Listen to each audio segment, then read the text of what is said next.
Hello, Namaskar. This is Firstpost and you're watching Vantage with me, Palki Sharma.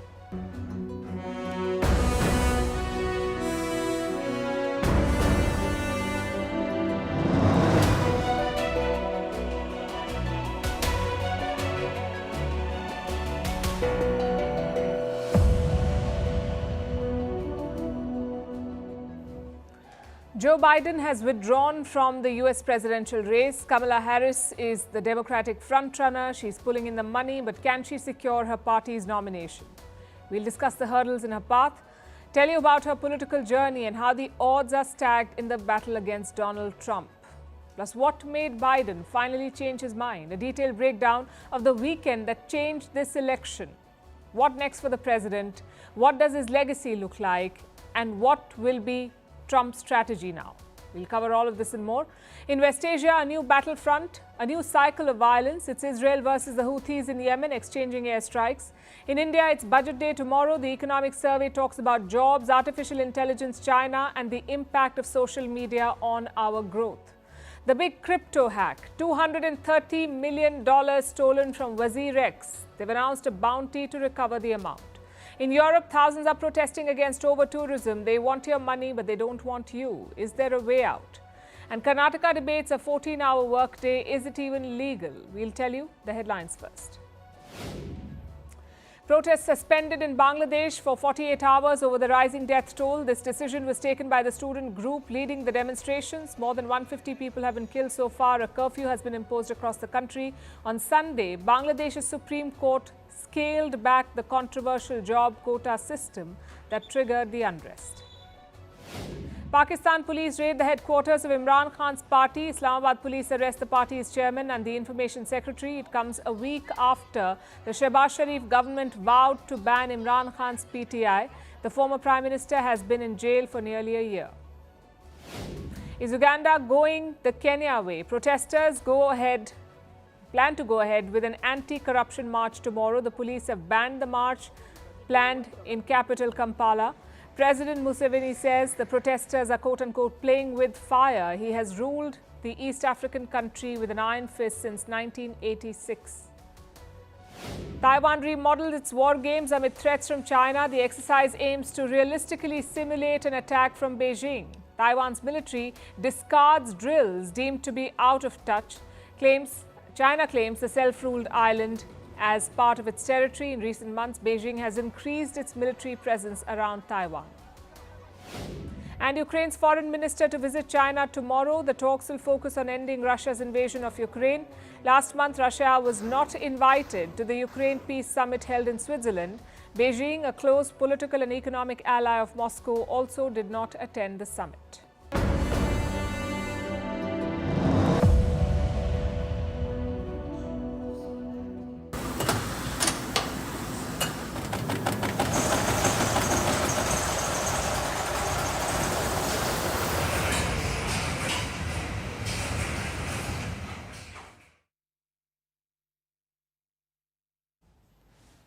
It has finally happened. Joe Biden is out of the race.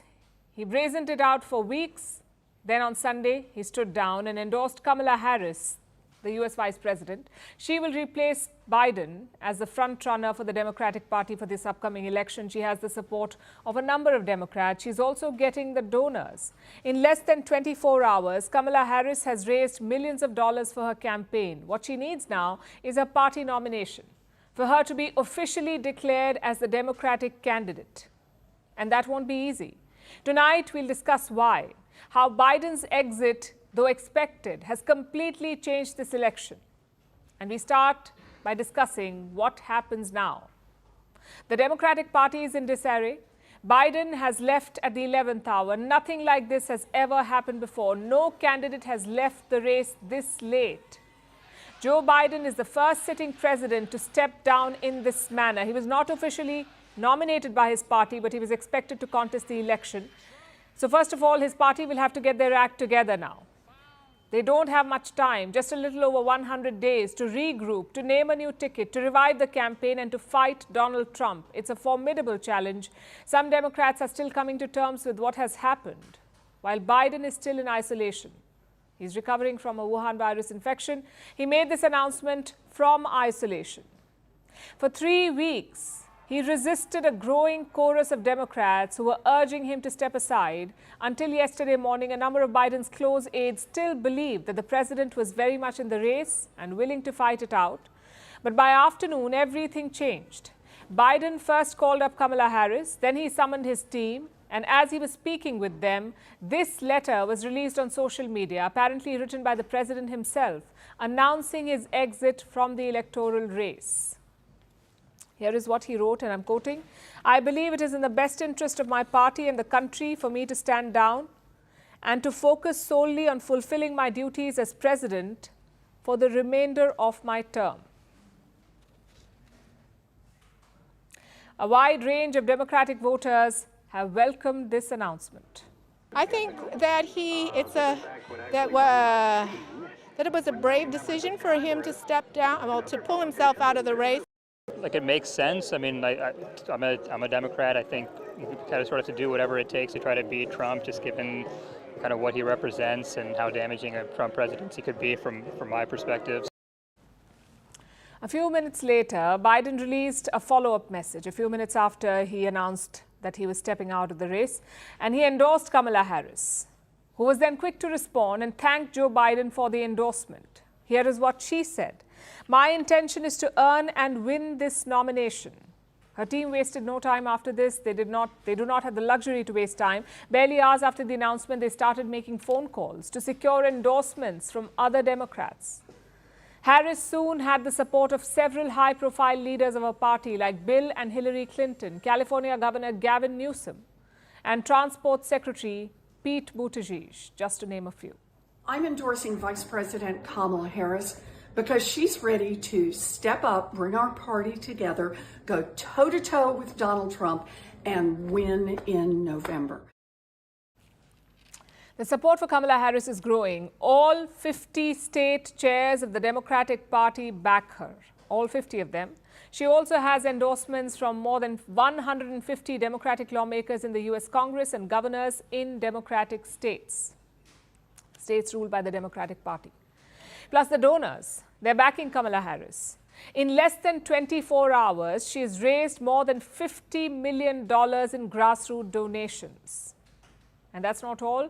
She'll also get access to Biden's war chest. That's another $90 million in cash. Hours after the announcement, her campaign team moved the Federal Election Commission. This is the agency that oversees elections in the United States. The Biden-Harris campaign would be redesignated now. This is like changing your account name. Earlier, these funds were in the name of Biden and Harris. Biden was the presidential candidate, Harris the vice presidential candidate. Now it would go to Harris and whoever she picks for the VP ticket. But access to campaign funds is not the biggest challenge for Kamala Harris at this point. Her greatest hurdle is securing the party nomination. She has to be officially nominated by her party, and the path to this is not easy. Harris still has a lot of boxes to tick here. For starters, some senior Democrats are still sitting on the sidelines. They haven't endorsed Kamala Harris. Leaders like Barack Obama, Nancy Pelosi, Chuck Schumer, and Hakeem Jeffries. These are influential voices within the party. Harris needs to win them over. That's the first hurdle. Next, she must ensure that there are no challengers in the party. The Democratic convention is slated for next month, the 19th of August. With Biden now out of the picture, it's an open contest. There will be almost 4,000 delegates at the convention, free to vote as they please. In this case, since President Biden has announced he's not running, they are free in every sense of the word to get behind whoever they choose. So what we will see is, this is an unprecedented process, at least in recent history. And we will see a process by which these delegates will have to choose who will be the Democratic nominee. Earlier, they were all backing Biden unanimously. But now, if there are multiple candidates in the fray in the Democratic Party, the delegates may be divided. What does one need to challenge Kamala Harris for the nomination? 300 votes. That's all that you need. 300 out of 4,000 votes. If a leader secures these 300 votes, they can throw their hat in the ring. They can contest the Democratic nomination. This is what you call an open convention. It's a possibility. So far, no one has challenged Harris, but she cannot afford any last-minute surprises. So she needs to lock in the delegates well before the convention. That's the second hurdle. And finally, she must find a running mate, her vice presidential pick. It's one of the most important decisions that she will take. So who will be her deputy? Quite a few names are doing the rounds, like Roy Cooper from North Carolina, Mark Kelly from Arizona, JB Pritzker from Illinois, Andy Beshear from Kentucky, and Gretchen Whitmer from Michigan. Now, usually a candidate has months to decide whom to pick, but Kamala Harris will have to take this call within days. And once she's done with all of this, she will have to find a winning strategy to beat Donald Trump, who is already, by the way, playing down her candidacy. Trump says Harris would be easier to defeat than Joe Biden. So this is a once-in-a-lifetime opportunity for Kamala Harris. She has a chance to become the president of the United States. But to do this, she will have to overcome incredible odds. I, Joseph Robinette Biden Jr., do solemnly swear that I will faithfully execute the office of President of the United States. But there's more to do, and I'm reluctant to walk away from that. I am running, and we're going to win. And I think I'm the best qualified to win. I beat him once, and I will beat him again. When you get knocked down, you get back up.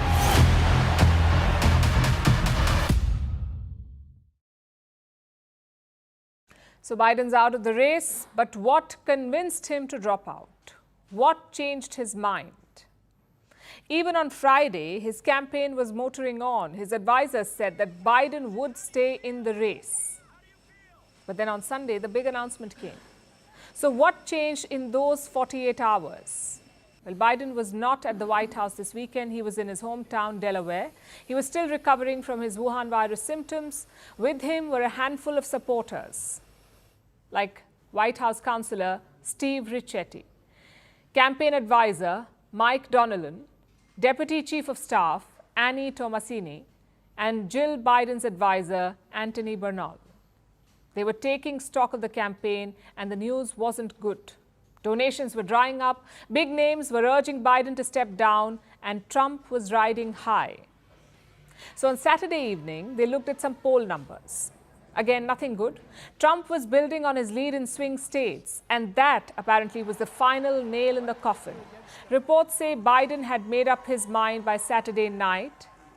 He had decided to pull out by Saturday night. The next day, on Sunday, he held another round of talks, sort of like a last-minute check. And then he broke the news. Joe Biden first called Vice President Kamala Harris. He informed her of his decision. Then he called his White House Chief of Staff. At around 1:45 p.m. local time, Biden's team was informed of the decision. Around the same time, this letter was posted on X. And just like that, Joe Biden's campaign was over. I guess it was the perfect storm. Recovering from an illness, miles away from the White House and surrounded by family, it probably cleared the president's mind. Maybe helped him see the writing on the wall. It was definitely a weekend that changed U.S. politics. But getting here was tough, a mix of fate, politics, and narratives. This time last month, Biden was the undisputed nominee. He was neck and neck with Donald Trump. But in 25 days, he lost the White House. Let's look at the key events in that time. In April, Joe Biden proposed a televised debate with Trump. Normally, these debates would happen after the convention. But Biden said, let's have it before. In hindsight, that decision burned his campaign. The debate was held on the 27th of June, and Biden's performance was a disaster.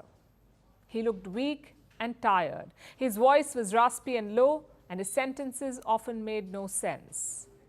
That was a wake-up call for Democrats. They realized that Biden's health had deteriorated, so the party rebellion began.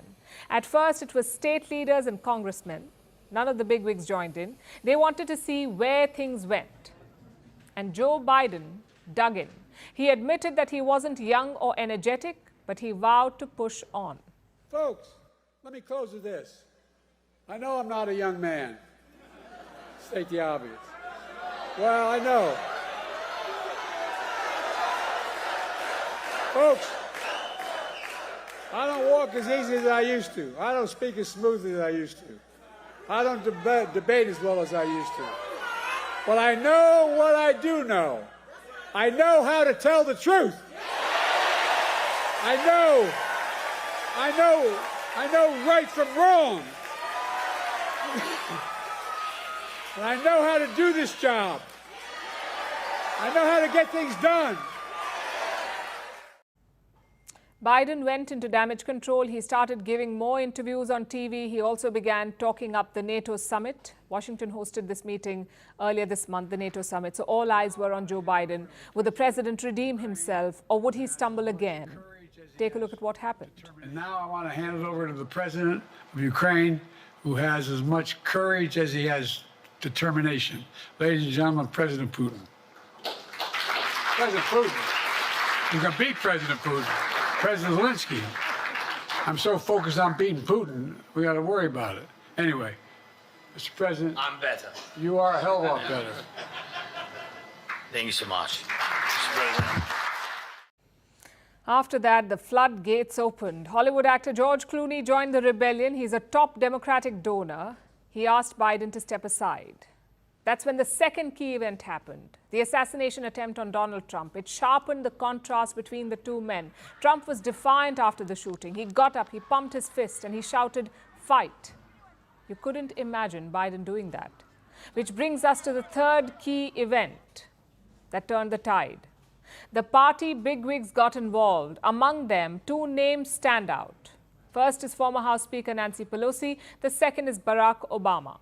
Both of them have worked closely with Joe Biden. They're also very popular among voters. Neither of them went public with their views. Instead, they leaked reports to the US media.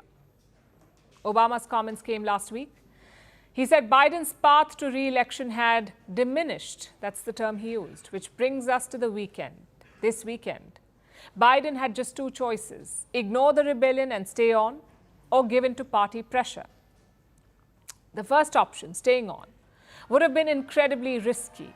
Maybe a charismatic candidate could have fought alone, used his own brand to stay in the race, but not Joe Biden. He would have needed party support to take on Donald Trump. Plus, this was his last chance. A loss would have destroyed his legacy. So in the end, Biden made the only decision that made sense. He stepped aside.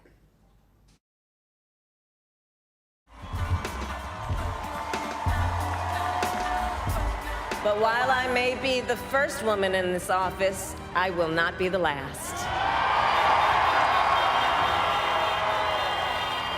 Because every little girl watching tonight sees that this is a country of possibilities.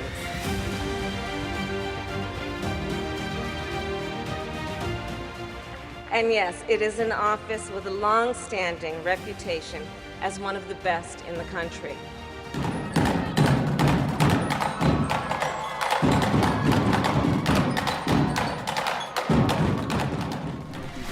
I do. Now you got some. I, Kamala Harris, do solemnly swear.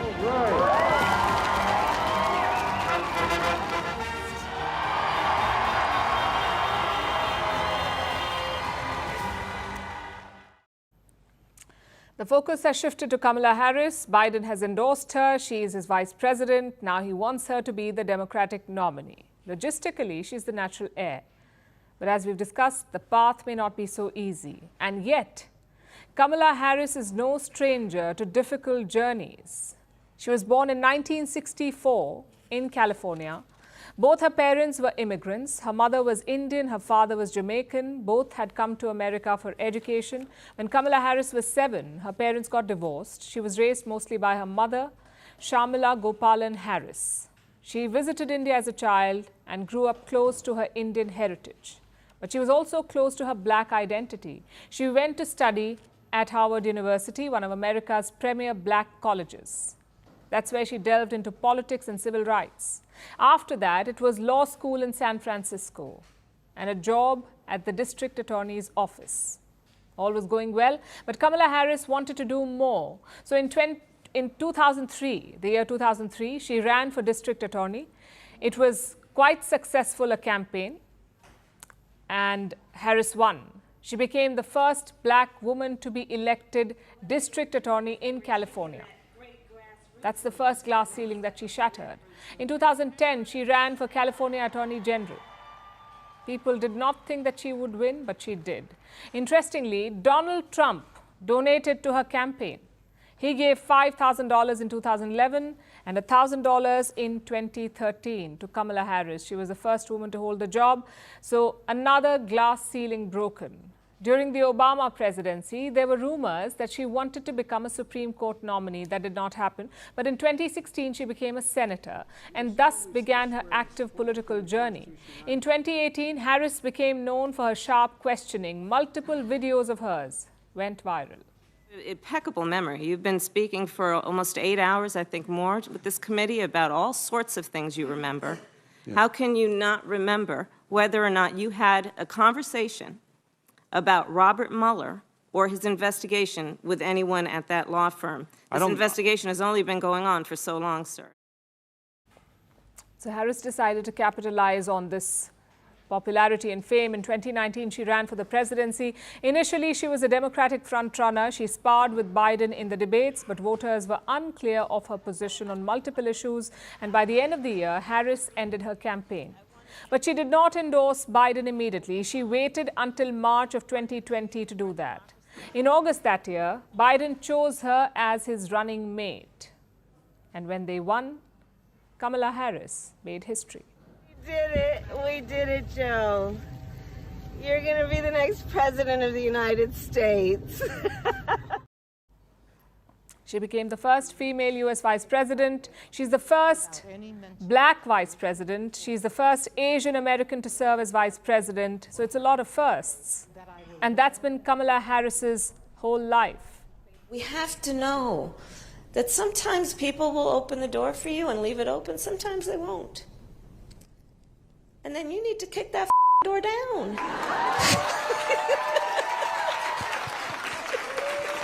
Excuse my language. So can she kick down the door to the Oval Office? It will be very tough. Her appointment may have been historic, but Harris's term as vice president has been lackluster. She did not stand out. In the first year, her approval ratings were at 28%, which is lower than former Vice President Dick Cheney, and that's saying something. He was the architect of the Iraq War. Harris fared even worse than that. Although a lot of observers say that Harris was like a typical vice president. She backed Biden's policies. She wasn't in the spotlight very much. She defended him during the debate about his age. She did everything that a vice president is expected to do. So she's been a fair vice president. But will this resume be enough to cross the next hurdle? Can Kamala Harris beat Donald Trump? His campaign is already taking shots at her. They're saying that she will be easier to beat. But here's what the polls say. Donald Trump is at 48%. Kamala Harris is at 46%. Technically, she's trailing, but she's doing better than Joe Biden. Can she build on this? At this point, she's fighting on two fronts, one against Trump and the second against her own party. You see, the Democrats haven't been too sure of her.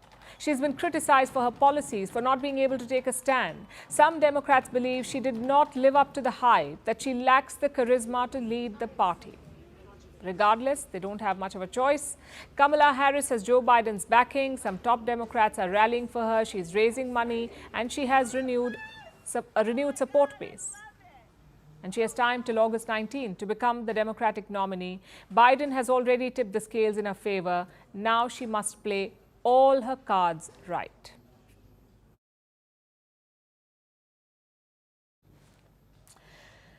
Now, you know Kamala Harris, Biden's VP and heir apparent. Of course, her opponents also know her. They know her well because the Republicans have been preparing. They've been studying up in case this happened, in case Biden withdrew.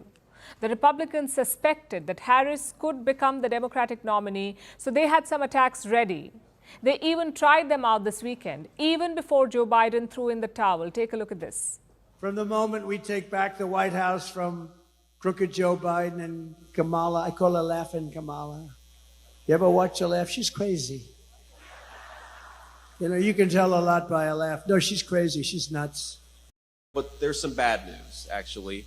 The Vice President, Kamala Harris, she doesn't like me.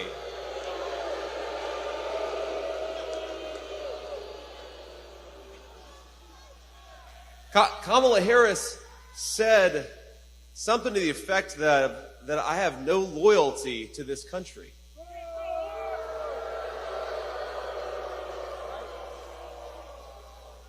Well, I don't know, Kamala. I did serve in the United States Marine Corps and build a business. What the hell have you done other than collect a check? What has she done other than collect a check from her political offices? And we have to give her credit, my friends. She did serve as border czar during the biggest disaster open border that we've ever had in this country. Both Trump and his running mate attacked Kamala Harris. Trump went for the personal attack. He called her crazy. He also said, and I'm quoting, "Harris will be easier to beat than Joe Biden would have been." Now, those are standard Trump moves, ridicule and mind games. His VP pick went the other way. J.D. Vance took aim at Kamala Harris's track record on migration. Kamala Harris is in charge of securing America's southern border from Central American migrants. In July 2021, she announced a new strategy to address the root causes of migration from Central America.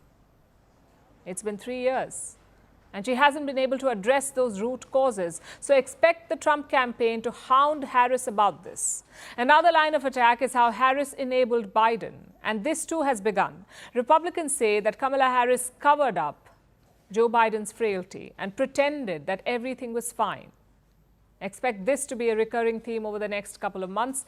There will be other attacks, personal attacks and attacks on her track record as vice president and as a prosecutor before that. This is what the Republicans will go after. It's almost guaranteed. But there's more to a U.S. presidential race than just attacks. One of the other important factors is money. And yesterday, Kamala Harris got quite a bit of that. The Democratic Party received more than $50 million yesterday. In terms of donations, it was the biggest day for the party in at least 4 years. And this new war chest will be used against the Republicans, which is a problem for Trump. The Republicans were on course to surpass Democratic donations. Funding for Biden had dried up, especially after his disastrous debate against Trump. But now, Democratic supporters could be energized and more willing to loosen their purse strings. This might allow Harris to outspend Trump and reduce the popularity deficit in key swing states. Look at this poll from two battleground states, Pennsylvania and Virginia. It was conducted before Trump was shot, so it is a bit outdated. But one thing is clear here. Kamala Harris outperformed Joe Biden. The swing states leaned more towards the Democrats when Harris was the candidate. Trump has managed to create a gap between himself and Biden. That gap is narrower when he faces Harris. Add millions of dollars into that mix, and Trump could have a real challenge on his hands. But this does not mean that it will be smooth sailing for Harris. Remember, she's still polling behind Trump overall, and her rise will bring its own challenges. Two in particular, racism and sexism. In its history, the U.S. has elected only one African-American president, and that's Barack Obama. It has never elected an Asian American. Kamala Harris has a mix of both ancestries. Then there's the sexism. Only once before has a woman been a top U.S. party's presidential candidate. That was Hillary Clinton back in 2016. And she too was defeated. She was defeated by none other than Donald Trump. Throughout the 2016 campaign, Clinton faced sexist attacks. There was a flood of sexist anti-Clinton merchandise. Kamala Harris may face the same, if not worse, especially if Trump decides to lead a sexist campaign. So will Trump and the Republicans employ those dark arts, or will their campaign only focus on the issues? We'll see over the next 105 days. It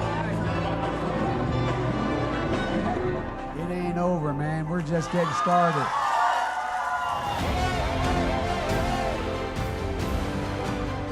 Let me say it as simply as I can.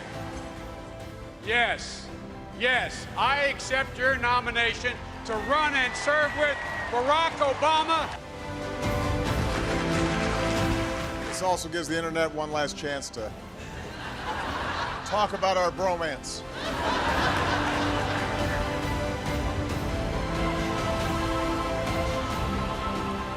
Want to stand against violence in America and join me in getting these weapons of war off the streets of America.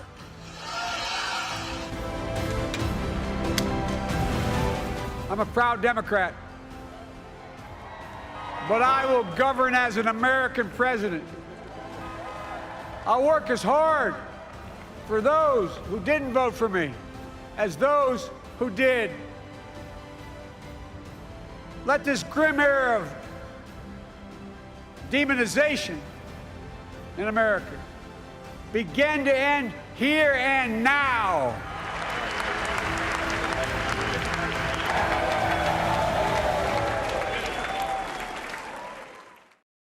Biden's not in the race anymore, but he's still the U.S. president. Elections are slated for November this year. A new president will take over in January 2025. So Joe Biden has 6 months left. He will be looking to end on a high, but the Republicans will make it hard for him. They've already turned up the pressure. The House Speaker wants Biden to resign as president. He says if you can't run for office, you can't stay on either. You must step aside. So expect a turbulent period. More so if Kamala Harris is nominated by the Democrats, which brings us to the campaign trail. Biden will have a role there. On the campaign trail, as president, his voice carries weight. Plus, his core supporters are still loyal to him. That's black and progressive voters. He will need to rally them for the Democratic nominee. And don't forget, the U.S. is involved in 2 ongoing wars. Those conflicts won't pause for the U.S. election, which means Biden remains a key player. But what about after January 2025? Chances are he will retire. Very few American presidents stay on in active politics. They mostly stick to seminars and speeches. Also, Biden is 81 years old, so it's hard to see another political innings for him, which raises a complicated question. What is Joe Biden's legacy? The first thing that stands out is longevity. Biden has been in politics for 52 years. He was elected to the U.S. Senate in 1972. He was just 29 years old back then, so clearly an early bloomer. But Biden waited many decades to reach the White House. He spent 36 years as a senator, 8 years as vice president, and now 4 as president. Like him or hate him, that's an impressive career. We can't focus on all of it, so let's focus on the presidency. Biden's 2020 campaign was a long shot. He finished 4th in the first Democratic caucus. But he did not give up. He snatched the Democratic nomination. He also did something rare in U.S. politics. He beat a sitting U.S. president and took over in January 2021. The U.S. was still reeling from the Wuhan virus pandemic. It was also coming to terms with the Capitol riots, an assault on American democracy. So Biden talked about healing and unity. His slogan was, America's back. But did that translate into any success? Well, Biden did pass some major legislations, almost $2 trillion in pandemic aid, $1 trillion for infrastructure upgrade, $52 billion to make semiconductors in the U.S., and the Inflation Reduction Act. That last one is very important. It's the single biggest investment in green energy. On paper, this is all very impressive. Biden did not have a brutal majority in Congress. In fact, the Republicans captured the House in 2022. So passing these bills is a big tick. You're talking about structural investments here. It will take years, maybe decades to materialize. But that's what he did. Now we come to the failures. Biden wasn't able to solve America's gun crisis. Forget solving it. Former presidents are being shot at in campaign rallies, so the situation has gotten worse on his watch. But his biggest failures came abroad, which is strange because Biden is an old foreign policy hand. He served on the Senate Foreign Relations Committee. So we assumed that Biden would ace it. As it turned out, he did not. He may have united European nations against Russia, but that unity hasn't really led to much. Russia occupies around 18% of Ukraine's land. The war has also upended supply chains around the world. So net-net, it's a failure. Same in Israel. Biden will always be remembered for his role in Gaza. He may have criticized Benjamin Netanyahu, but he kept shipping weapons. As a result, more than 38,000 Palestinians are dead. in West Asia, that will remain Biden's legacy, that of an enabler. And how can we forget Afghanistan? The United States spent 20 years fighting the Taliban. Afghan women had just started to enjoy their freedoms, but Joe Biden flushed it down the drain. His exit plan was a complete disaster, one that put the Taliban back in power. Now, Biden will argue that he was given a raw deal, but when you're president, the buck stops with you. So looking back, how do you sum up Joe Biden's legacy? He was certainly a fighter. He never gave up his dream to become US president. He first tried in 1988, by the way, but no success. Then he tried again in 2007, but settled for vice president. And then he tried again in 2020. Among allies, he was a respected figure, mostly for his experience and gentle manners. Dozens of world leaders have also reacted to Biden's exit. All of them had great things to say about him. So it's easy to judge Biden the president, but it's not so easy to judge Biden the politician. In his own words, he was supposed to be a transitional leader, someone to beat Trump and then leave. Look, I view myself as a bridge, not as anything else. There's an entire generation of leaders you saw stand behind me. They are the future of this country. They're the people who are going to... So it all depends on the transition. If Democrats retain the White House, Biden's legacy will be sealed. His transition would be a success. But if they don't, things will be very different. No one will blame the Democratic nominee for the loss. They will blame Joe Biden.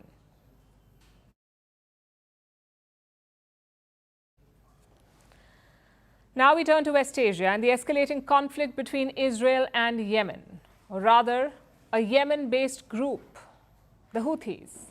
They are armed rebels, much like Hamas in Gaza. The Houthis control Yemen, and they have been launching attacks from the country.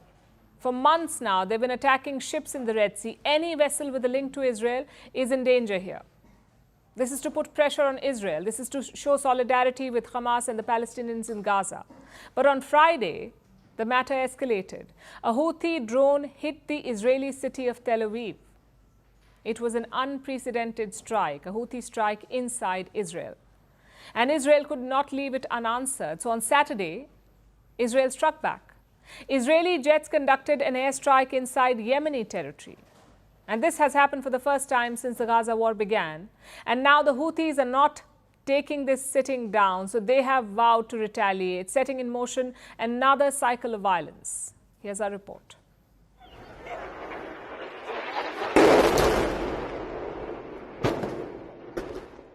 Those were the scenes from the Hodeidah port, the second largest port in Yemen. Israeli fighter jets struck the port on Saturday and the fires are still burning. This was Israel's first strike inside Yemeni territory, and it's a major escalation in the Israel-Hamas conflict.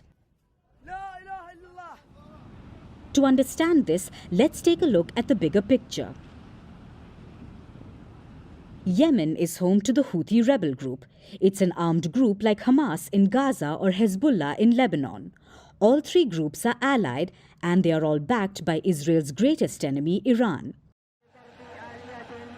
Collectively, the armed groups are known as the Axis of Resistance. And what do they resist? Israel and its Western backers. After the October 7th attack on Israel, the Houthis threw in their lot with Hamas and began fighting a proxy war against Israel by targeting ships in the Red Sea. The Houthis attack any ship that they think is linked to Israel. This has caused problems for global shipping. It has been going on since November, but on Friday, the Houthis managed to attack Israel directly. A Houthi drone hit a building in Tel Aviv. One person was killed and at least 10 were injured. Tel Aviv is Israel's commercial center. The Houthi drone attack took place barely 100 meters away from the US embassy in Tel Aviv. It was a major security failure for Israel and a symbolic victory for the Houthis. The Houthis then declared Tel Aviv a primary target. Israel could not have that. They're fighting a war in Gaza. They are constantly exchanging border fire with Hezbollah in the north. The last thing Israel wants is regular attacks from a third enemy. so Israel decided to send a message via airstrike. That's why the Hodeidah port is still ablaze.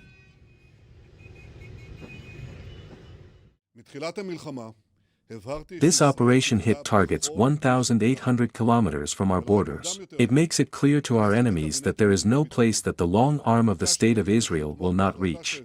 The attack came in direct response to the drone attack in which an Israeli citizen was killed and other civilians were injured. It also followed the aggression of the Houthis against the State of Israel since the beginning of the war. The goal was to deter further attacks, but it seems to have had the opposite effect.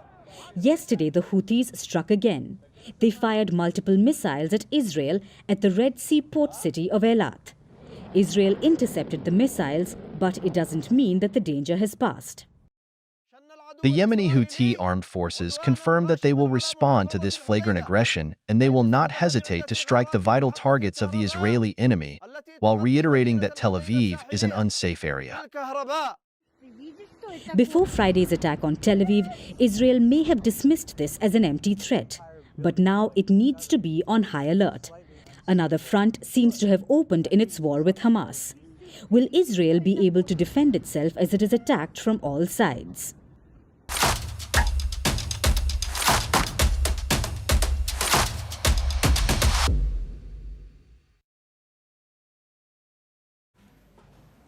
Tomorrow is budget day in India. There's a lot of buzz around what to expect. Populism, reforms, or a mix of both. What will it be? It will also be a record for the finance minister. This will be her 7th consecutive budget. The previous record was 6. As you know, before the budget comes the economic survey. Think of it as an annual report card. The survey covers the past financial year. It also gives projections for the future. The latest survey was tabled in Parliament today. So we're looking at the top highlights. Number 1, the growth projections. India's GDP is expected to grow by 6.5 to 7%, 6.5 to 7%. To put that in context, the GDP growth was 8.2% in the last financial year. But that was post-COVID growth. The pandemic had battered the economy, so last year was about revival, hence the 8% growth. Having said that, 6.5 and 7 is also quite impressive. China, for example, is projected to grow by just 5%, so India is well placed. Which brings us to highlight number 2, inflation. The survey says that prices are largely under control, but food inflation remains a problem. It was more than 9% last month. The economic survey has listed out reasons for this, for why the inflation is high, mainly weather and pandemic fallout. It says India's short-term inflation outlook is benign, meaning not a cause of concern. What about the long term? The survey has suggested a few measures like increasing oilseed production, better storage for vegetables and producing more pulses. This is the long-term map for India's fight against inflation.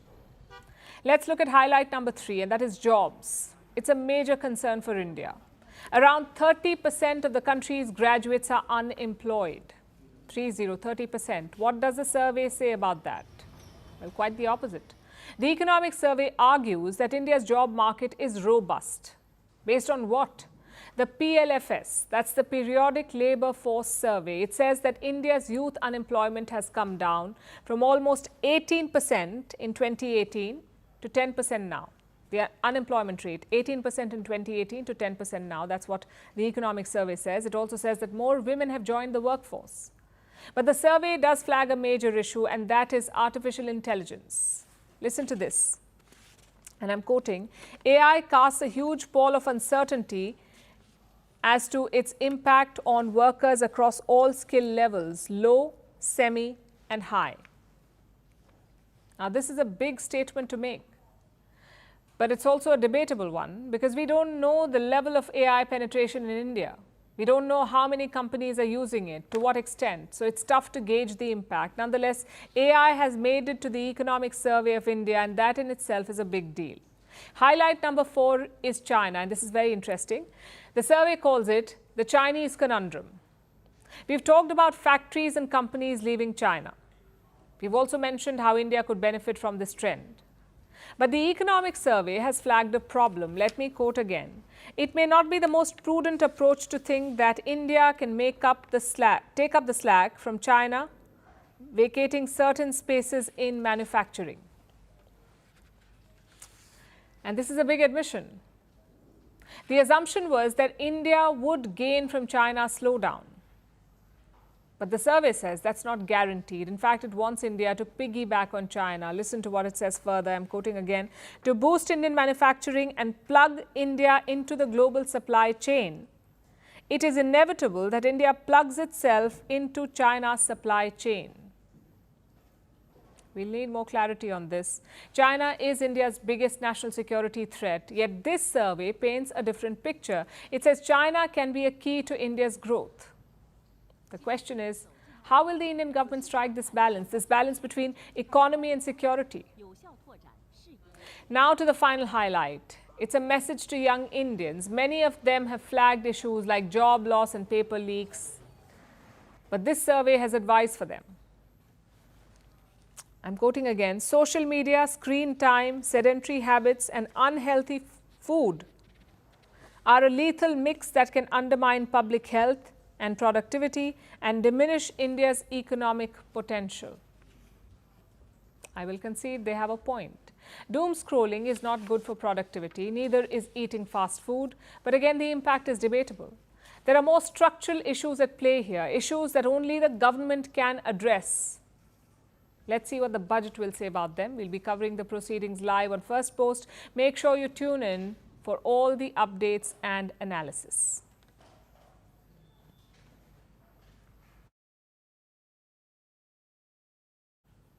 Speaking of the budget, India's crypto industry has its own wish list for the budget. They would like to see a reduction in taxes. Currently, gains from cryptocurrency are taxed at 30%. But there are virtually no safeguards for those who invest in crypto, and this industry needs some urgent regulation. One of India's biggest crypto platforms was hacked. It is called WazirX. It has lost more than $230 million. That's about half of the company's holdings lost. WazirX is now offering a bounty to anyone who can help them recover this money. Here's a report. Imagine this. You wake up one morning, you open up your banking app on your phone, only to find it empty. All your savings are gone. Your bank balance is at zero. Last week, users of WazirX lived through this nightmare. WazirX is one of India's biggest cryptocurrency firms. It has 16 million users. The company suffered a major cyber attack. Crypto assets worth more than $230 million were stolen. That's about half of WazirX's total reserves. WazirX says the hack was beyond their control, a force majeure event. Temporarily, the platform has halted withdrawals, both in Indian rupees and cryptocurrencies. WazirX knows little about the hackers. It's offering a reward, a bounty of up to $23 million, to anyone who can help them recover the lost crypto assets. Going by one account, the Lazarus Group, a hacker group connected to the North Korean government, could be behind the hack. But WazirX is yet to confirm this claim. The hack couldn't have come at a worse time for this platform. Crypto trading on WazirX has dropped dramatically. Last year, the trading volumes decreased by 90%. This was after the Indian government introduced a crypto tax. All transactions are subject to a 1% tax deducted at source. Profits earned through cryptocurrencies attract a 30% tax. But it still remains tough to protect investor money, thanks to the nature of cryptocurrencies. Most of them are decentralized. They're not controlled by any institution or central bank, and they operate with a high degree of autonomy. This makes it challenging to stop hackers. India has been working on a law for cryptocurrencies. The bill is still in the pipeline, but without any global regulation, crypto investors lack a safety net. That's why such hacks have become more frequent. In 2022, crypto assets worth over $3.8 billion were stolen. In 2023, there were more hacks, but the losses reduced. Investors lost about $1.7 billion. Crypto platforms are trying to improve their security. But as the WazirX hack shows, nothing is foolproof. What should investors do then? Experts suggest that they can use offline wallets to protect their assets. These are more secure. since they're not always connected to the internet. Investors could also diversify their portfolios and only invest what they can afford to lose. Cryptocurrencies remain a largely unregulated space, which makes it very vulnerable to cyber thieves.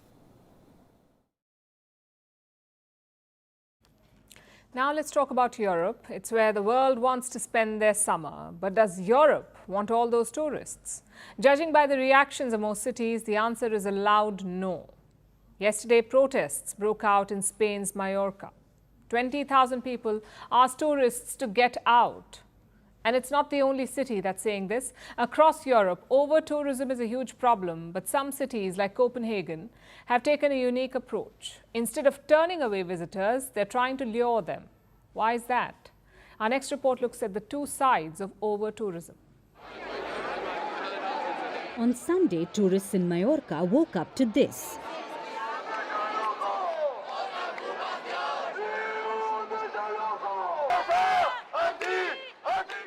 "20,000 people on the streets with posters asking tourists to go home." Mallorca is no stranger to this sight. In May, they witnessed a similar anti-tourism protest, but this time it was bigger. Well, yes, we are here protesting because the situation is unsustainable. It is occurring outside our homes, and half of the houses and other things are increasing prices uncontrollably. It's a protest not against tourism because I think it's not against tourism, but against these government policies that make us realize that we live on an island that has limits like we do, and the island can't grow in this way. The Balearic Islands are an archipelago of eastern Spain. It has 3 main islands: Mallorca, Menorca, and Ibiza. Last year, 17.8 million people visited the islands, and the figures are expected to be higher this year. But can the islands handle that? The residents don't think so. They say the current model is destroying the islands. It's stretching public services to a breaking point, harming natural resources, and making local access to housing difficult. Well, in the long run, we are tired of so much obsessive tourism. A tourism that is not worth it and does not benefit the island because we are selling it. And the worst thing is that we residents are paying the negative consequences of this excessive tourism. And it's not the only over-tourism protests in Spain. There have been demonstrations in Malaga as well as on the Canary Islands. In Barcelona, tourists were sprayed with water guns. Now, Spain is the world's second most visited country. These places are tourist hotspots, but with every passing day, they are becoming more and more hostile. And it's not just a Spain phenomenon, Europe has a tourism phobia. Greece wants to keep crowds of tourists out. Croatia has imposed road bans. Amsterdam is banning cruises. Florence has banned short-term rentals. In Paris, tourist tax on hotel rooms are up by 200%. Portugal is charging tourists for antisocial behavior, like playing loud music and drinking on the streets at night. So local and state governments are under pressure. They need tourists to keep the economy running, but overrun cities and unhappy residents rarely make a good picture. But some nations like Denmark have a solution. While the rest of Europe wants tourists out, Copenhagen is offering rewards for tourists to visit. But there's a catch. Copenhagen doesn't want just any tourist, they want well-behaved travelers, those who are conscious of the environment. So the National Tourist Board has started a program. And it's sort of like a rewards scheme. If you ride a bike or take public transport or help clean rubbish or even bring reusable cups, you will be rewarded for your behavior. What do the rewards look like? It ranges from free coffees to complimentary cocktails. So the Danish capital has a unique solution.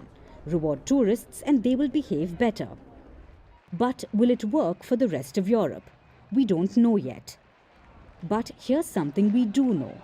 By 2030, the world will have over 2 billion tourists. Countries will not be able to keep all of them out. So they might want to try other ways to deal with the problem of over-tourism.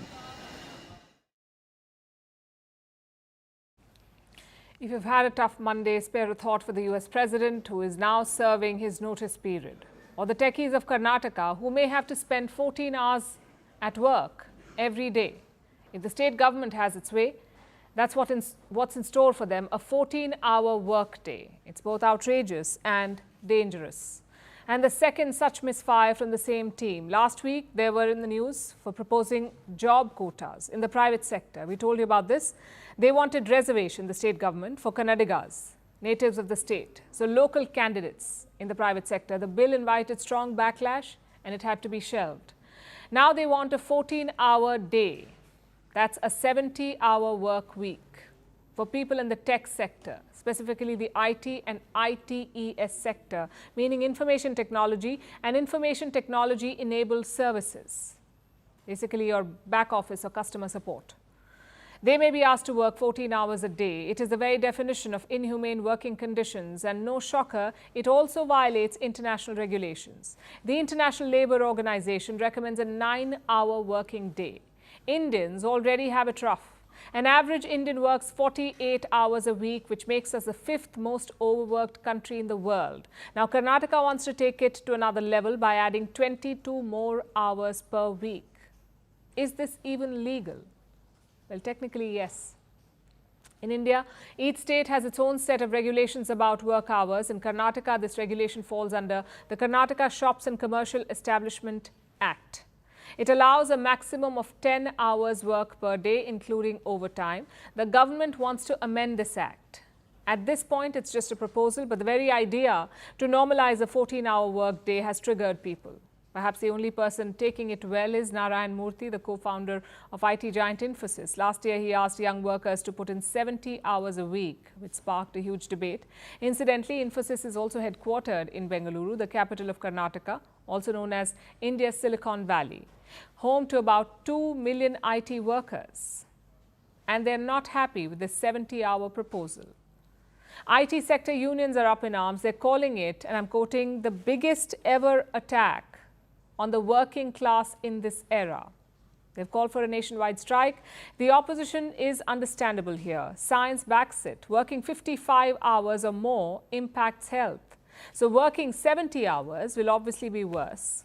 There are mental, physical and emotional health implications. According to the World Health Organization, working long hours kills 750,000 people each year through stroke and heart diseases.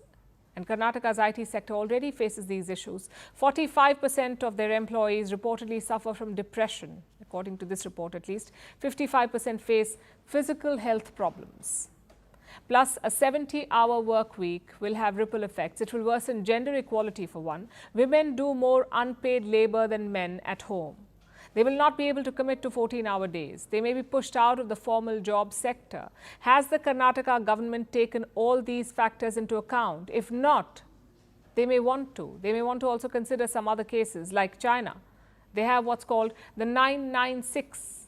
People work from 9 a.m. to 9 p.m., 6 days a week, 996. Now, this has caused widespread protests in the country. Then we have Japan and South Korea, where people die from overwork.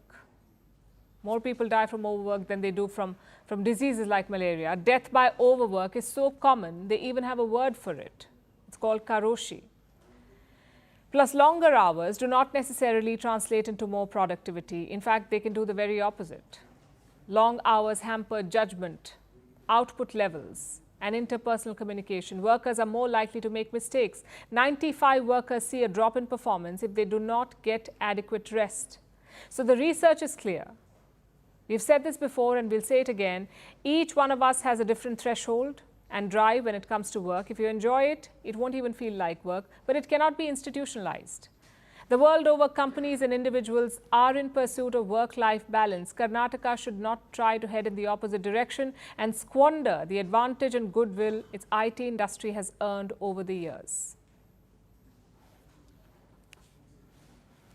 And now it's time for Vantage Shots, images that tell the story. The world's longest rowing boat is all set to take part in the Paris 2024 Olympic torch relay. Nigerian artist seeks world record for the largest drawing by an individual. And it looks like old habits often die hard, as UK Prime Minister Keir Starmer accidentally calls Rishi Sunak prime minister in the parliament. Finally, we're taking you back in history. On this day in 1942, Nazis began moving Jews from the Warsaw Ghetto to concentration camps. More than 250,000 Jews were taken to Treblinka by rail. They were gassed to death there. By 1945, 6 million Jews were killed in the Holocaust. We're leaving you on that note. Thank you for watching. We'll see you tomorrow.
In relation to the particular point, the Prime Minister, the Leader of the Opposition, old habits die hard.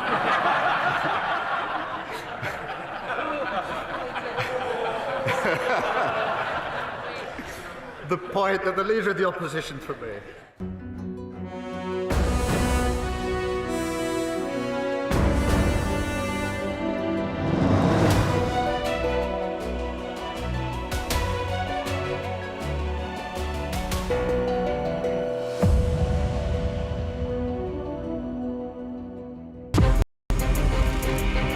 From impeachments to inaugurations, if it's a political story, we are on the scene. The race for the White House is heating up. We're beating Biden. How dare he say that? If it's breaking news, we're live with the latest coverage. From the White House, the State Department, and Capitol Hill, we know the issues, but above all, we know the players to bring you the latest in-depth analysis on all the key stories that we're covering. I'm Eric Ham. Join me from Washington here on Firstpost America.